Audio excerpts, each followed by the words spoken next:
Paramore, This Is Why, is undoubtedly the blockbuster rock release for this month. Arguably, not even just so that. Far. Yeah, I was going to say beyond even our walls. Paramore are a band who have truly transcended us, and they have fans from all sort of walks of life. They're a band who, I feel like they're one of the bands who very much most deal in sort of hiatuses and new eras. You know, like Paramore, they exist in a totally new way, and then they go to sleep for a while, and that brings so much like fan speculation and you know, magnifying glasses taken to everything they do. Since the last time Paramore were around, we've got, you know, 2 Petals for Armor albums from Hayley Williams, and now they are back. And I don't know if you guys know this, but Paramore are fucking incredible. Yeah. Oh man. Again, like I mentioned before about my kind of like complicated relationship with Paramore over the last couple of years, but God, getting back to falling in love with this band, ready for this album, has just been the best. I think one of the key things is that they are so respected, right? Like, yeah. The way they have gone from being one of the defining bands in their scene of the 2000s, sure, but reaching beyond that now, no one can sneer at Paramore if they may have had a tendency towards that kind of music back then. You know, you say about your sort of complicated relationship with Paramore. For me, it's quite a funny one, because Paramore weren't like one of my favourite bands when I was a teenager, right? Like when most people who love Paramore got into Paramore. But I have grown to just properly love them because of how authentic they feel. And it's so cool that one of these bands I can get big into sort of comparatively later in life and not have it just be like, oh, nostalgia, remember when they were good back then before they started cash grabbing or whatever. Like, I can actually be invested in this band, and I can care about them as artists and people and what they have to say, and they actually reward that. Like, what a concept. Like, I really love Paramore, but I think I admire Paramore even more. I think that's it. It's the cash grab mark. Again, like, I've had opinions on like bands from their era and whether they've made cynical moves, whether like, with Paramore, you can never doubt that this is exactly the album they want to make for them, which also just happens to be incredible pop rock albums that are doing loads of really interesting things. They've got the balance perfectly right of just writing albums that are true to their identity, how they feel, what is going on in their lives at the time. That just happen to be hit factories, isn't it? Like, every one of their albums, I think, has aged so well, with the sort of, you know, the exception of some of the, you know, the lyrical stuff around Riot that, you know, the band themselves have, you know, commented on and crucified on unjustly. Sure, but you know, say that. I just mean in terms of no one of their albums do you look at and go like, oh yeah, that was a part of that time and we've all sort of moved past it or whatever, like, or would be seen as like just associated with a scene. Every single one in terms the of first the two are the only ones. The first two are the only ones you could kind of argue that with, but even then they were a step ahead of what was going on from a lot of their peers at the time. The self-titled record, which a lot of people were like, what the hell is this when this came, has aged immaculately. It's my second favourite. I hated it when it came out. It's my second favourite Paramore album now. Yeah, like, I think you can say the same about After Laughter, which that is my favourite Paramore record. Like, I think the best Paramore record front to back is After Laughter, and it's as a whole artistic piece and what it aims to do, it's so accomplished and so nuanced and considered. I think that record looks better now, at least from a kind of a rock outlet point of view, because, you know, you gotta remember in 2017 we were at peak 21 Pilots, and we had like a lot of our rock bands, particularly pop punk bands, were making these awkward swings towards pop, you know, like All Time Low were making pop records and all this kind of bollocks. And in that sort of climate, when Paramore dropped something like Hard Times, so much of that like clouding your view, I think from a T&M perspective, it'd be easy to be like, oh no, stop fucking making pop music. But putting it in that kind of company is laughable, isn't it? It was the kind of like Dayglow 80s thing, which was like kind of feeling really overdone, not necessarily in our world, but just in other aspects, you know, when like the 1975 were at their peak of doing that sound at that point, and I was a bit like, I kind of done with it. But now again, removed a bit from it, I look back and I go like, yeah, this is just a great pop rock album that is, again, interesting, layered, complex, and just has the best choruses. Yeah, and they used that thing in an interesting way that was unique to them, which I think is always worth remembering about how these records have aged when we go into a new one like This Is Why. The fundamental thing, they've managed to branch out and not be shit, right? Like, you know, watching them live now and like on TV shows, like they did Kimmel the other day with one of the new singles. They're so much cooler now than they were as an emo band. Like, I'm sorry, they are growing so gracefully. The coolness thing is on this album. I'm like, that they didn't have them right. I love Riot. It's my favorite Paramore album because a big part of that is nostalgia, but also a bit of a punk. But this album, just cool, innit? Yeah, and I think they are the great chameleons of that sort of generation of bands. And I want to point out a specific element of that term when we usually use it as a positive descriptor for an artist who can kind of reinvent themselves sonically. I don't think it's quite literal because it doesn't actually equate to faceless camouflage, right? Like, it's not like, oh, they made records in lots of style and you could never guess it was them. Paramore, more than any band of that kind of school, have shown an ability to transform themselves again and again in such a way that just bends whatever style they are playing in to their whim. And it takes incredible conviction of identity and personality in order to do that. When we were getting the singles from this record, they were different to what they'd been before. There were connections to what they'd been before. But for me, it just assured to me, I can trust Paramore to do whatever they want to do, and I will follow them, and I'll probably find something rewarding in it. How hard that is to do. Like, how many other bands who came up through the Warped Tour scene in the 2000s can you honestly say that about? Like, anywhere they want to go, you trust them to pull it off and make it them. Yeah, no, the list is almost non-existent. For me, it's like they're like AFI in that regard. Like, of their generation, they might be the only ones. AFI are like the pre. Yeah, no, but I totally agree, because whilst they do kind of morph and, you know, draw from different things, they never betray what Paramore is to me. And again, like, when I was like 18-year-old idiot, I kind of got a bit about that. I was like, oh, it's not Paramore, you know, like. And I'm just like, it's stupid. It's not Paramore because the homophobe's not there anymore. I said stupid things about this band in the past because I was like, at this point I was an edgy hardcore kid. Like, so, like, we all grow up. And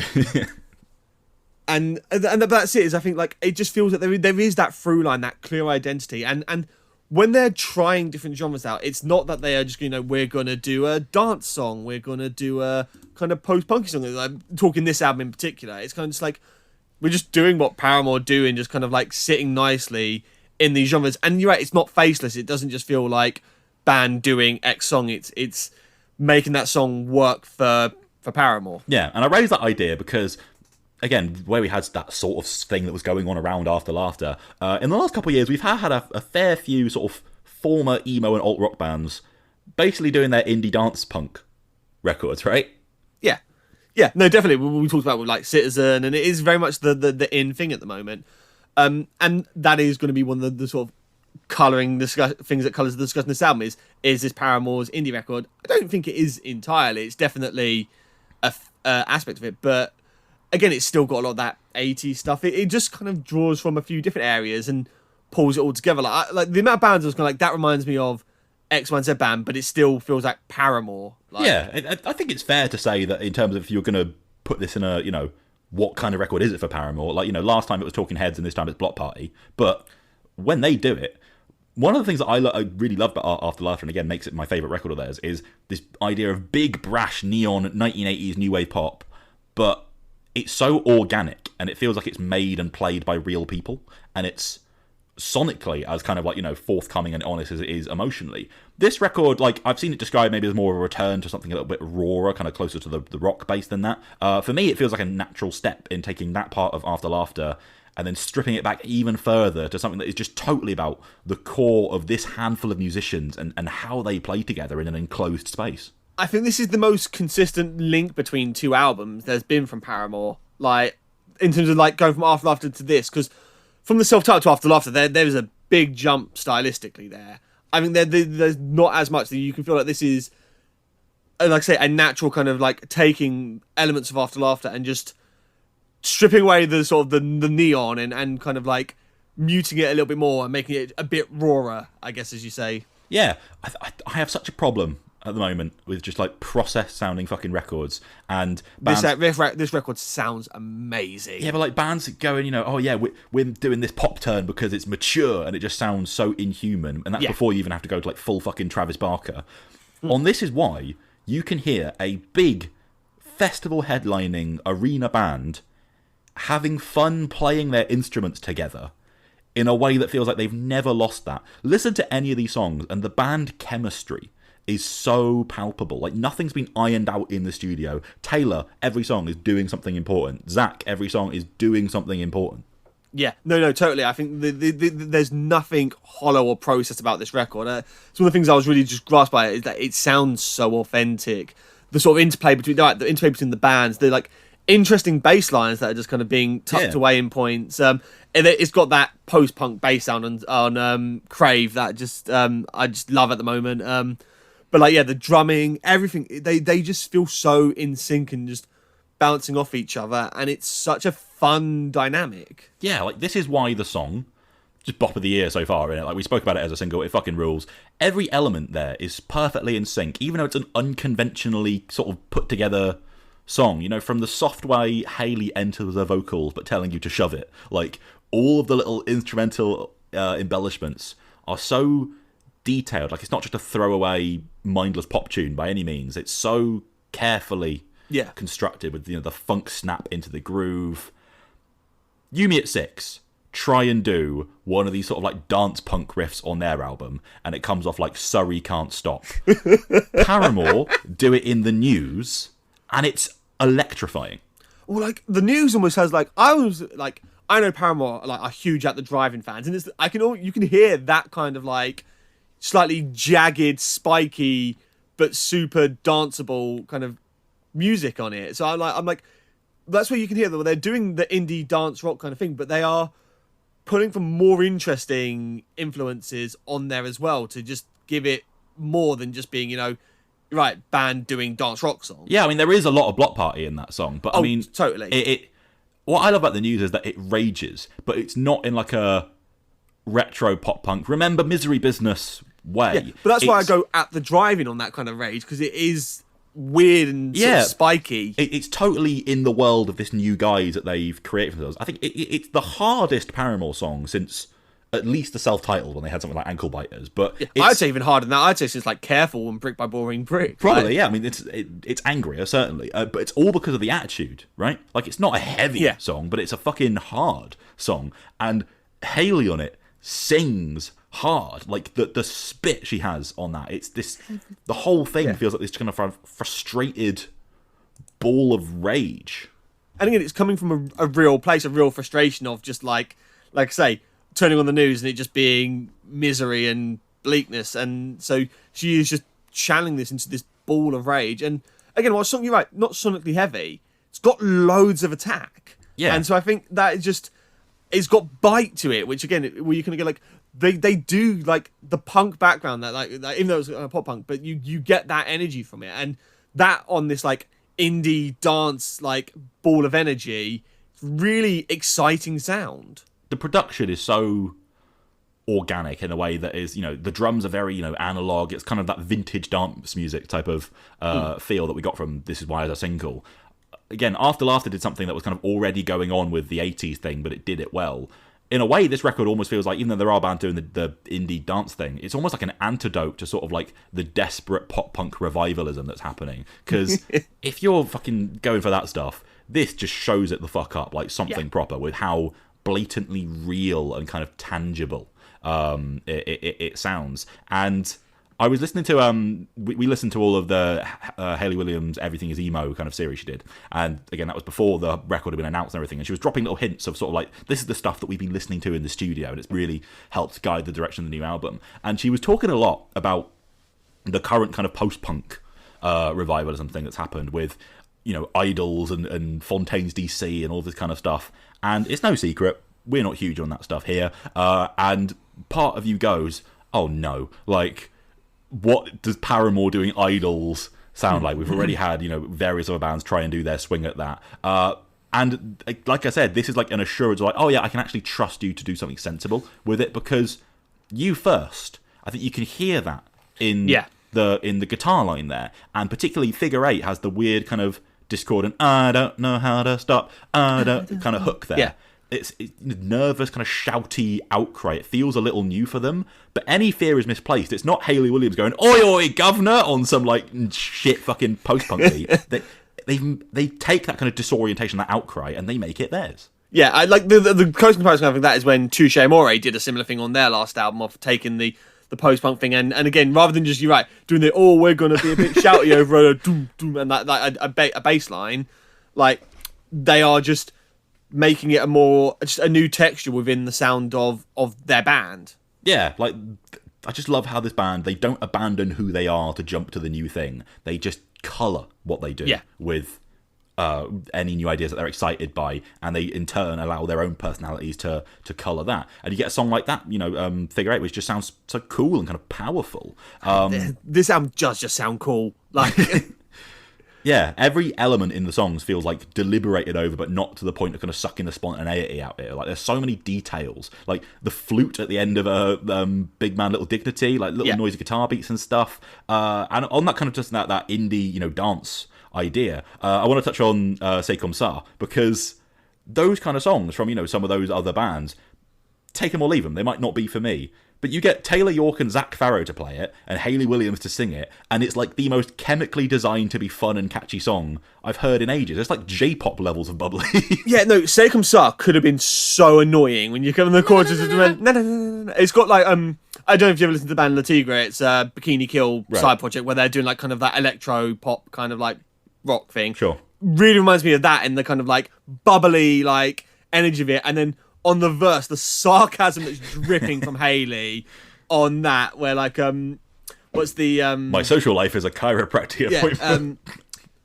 The lucky for me, I run on spite and sweet revenge. Like that line, I'm just like, she's like, when she's pissed, she doesn't need to get like angry. She can just say a line, and you can go like, you wouldn't want to mess with her because like she runs on spite. Yeah, and sweet revenge. but there is that like oddball sort of like burned out apathy in those verses, and it snaps so well into just that like, oh well, that's life. No, kind of pop. Just get on with it. Like it. That's I think that because having running out of time and that kind of and Big Man Little Dignity is this kind of like era of just like Hayley was kind of just pouring out kind of like done with everything. Yeah, just like that's definitely the vibe that is so well executed on this album. In like After Laughter had its kind of real desperate sadness, kind of hiding it behind a sort of a fake smile. Veiled behind a bubbly everything's great, let's have a dance. Like Fake Happy was like the Rosetta Stone to that sort of entire album. This record has the kind of agoraphobia and just sort of like malaise of where we're at and trying to find some sort of energy in that. And again, like it's got edge. The final na-na-na-na-nas in that. She really like fucking goes for it. It's not just fun. It's urgent. And you mentioned again the sort of like the drifting lethargy of running out of time. Is they managed to make that fun to listen to somehow. Like they take this song of like intentional sighing. You're like, what could have been? But God, the pop when it hits. But this is it. Every song has a 10 out of 10 chorus. I think that is it. This is one of their best collections of choruses for me on this record, because really they are all just like they all just pop off in a way that just makes me so like when you get she's always running out of time, like that bit, that like, is so, the echoes, so like, cool. It's everyone is so infectious and so just catchy. They're fun, they're energized, and even when they're not, like Big Man Little Dignity, again, really catchy, even if it's again the most laid back kind of like snarky, like disinterested sounding it can be. That pop sound is, again, I think coming from the rock music perspective, it's so good to hear that done in a way that doesn't feel like shoehorned in by committee. It feels like, again, a bunch of people really naturally flowing with that. And I think when you said about it's having one of the very best collections of choruses of their career, I can see that.